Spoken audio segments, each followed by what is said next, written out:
My name's Justin. I'm a videographer, entertainer, and I love to eat. I'm not a classically trained chef, so believe me when I say that the things that I show you here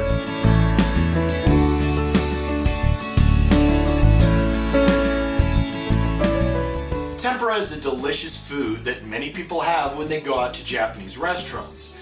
It's a treat, but why not just make it at home? It's very simple and would be a great dish for an evening dinner. Tempura was actually introduced by the Portuguese in the 16th century.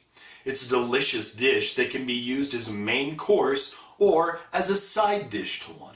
For this, we're going to use some sweet potatoes, jumbo shrimp, mushrooms, kabocha, eggplant, and onion. Now normally this many ingredients would be enough for an entire dinner party, and normally you would probably use only the shrimp and 2 or 3 veg, but since I'm showing you how to cook all these, that's why I have so many vegetables here.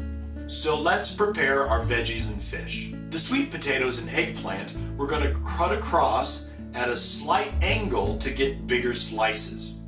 Then we're going to soak them in cold water just like this. Now what this will do is that this is going to keep our vegetables from soaking up too much oil.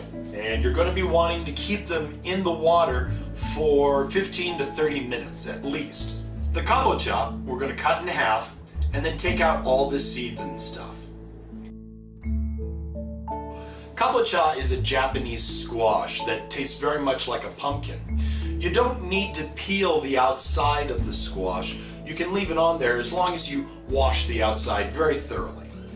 We'll then cut it in half again and then make 3 to 5 millimeter slices and soak those as well. Now it may seem like a waste to just use a few pieces of this squash, but there's actually a lot more you can do with it. You can scoop out the innards and roast the seeds for a nice little snack.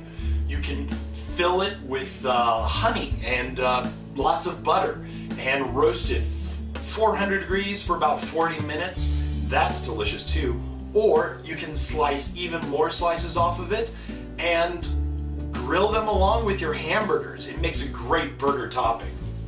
The onions are going to be cut thick. We're not going to use all of them, just some. The rest we will baggie and put in the fridge for dinner tomorrow. For the jumbo shrimp, after a quick rinse off, we're going to take off the shells and take out the nasty bits. I grab the legs and pull to one side. That helps the shells to come off. If you accidentally take the tail off too, well then don't worry, it'll still taste good. Then just take out the inner vein and you'll be all ready to go. Now let's get our oil all heated up. So we're going to get a deep pan with tall sides and get our cooking oil. We're looking for it to be pretty darn hot here, about 350 degrees. I'm using vegetable oil here, but feel free to use peanut oil if you want. Make sure you get about 1.5 to 2 inches of depth. Now then, while that's heating up, we're going to start making our tempura batter.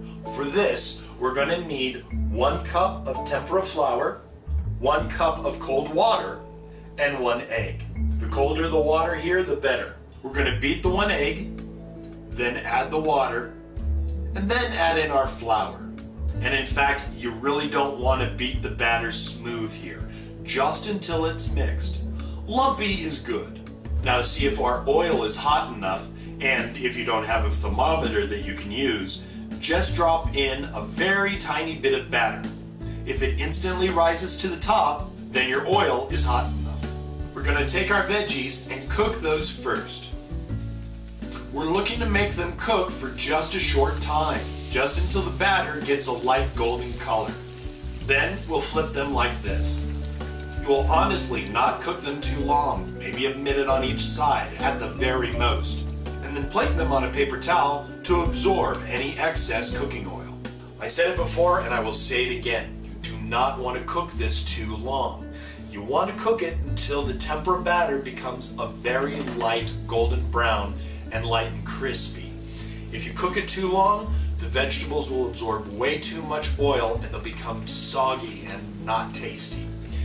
Having said that, you'll probably want to cook your eggplant and your onions last, so that while they're sitting for the rest of the vegetables and the fish to get cooked, they won't get soggy by absorbing too much oil from just sitting there.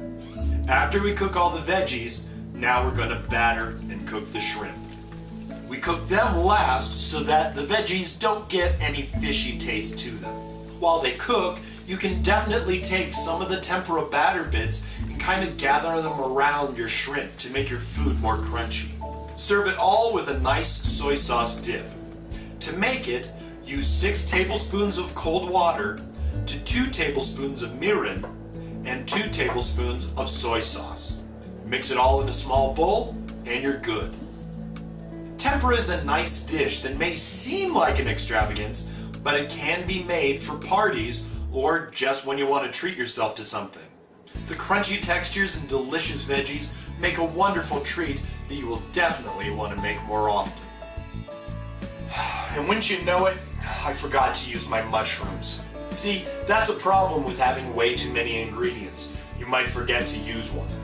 But you know what? We've still got tempura batter and we've still got nice hot oil. And there's always room for more tempura.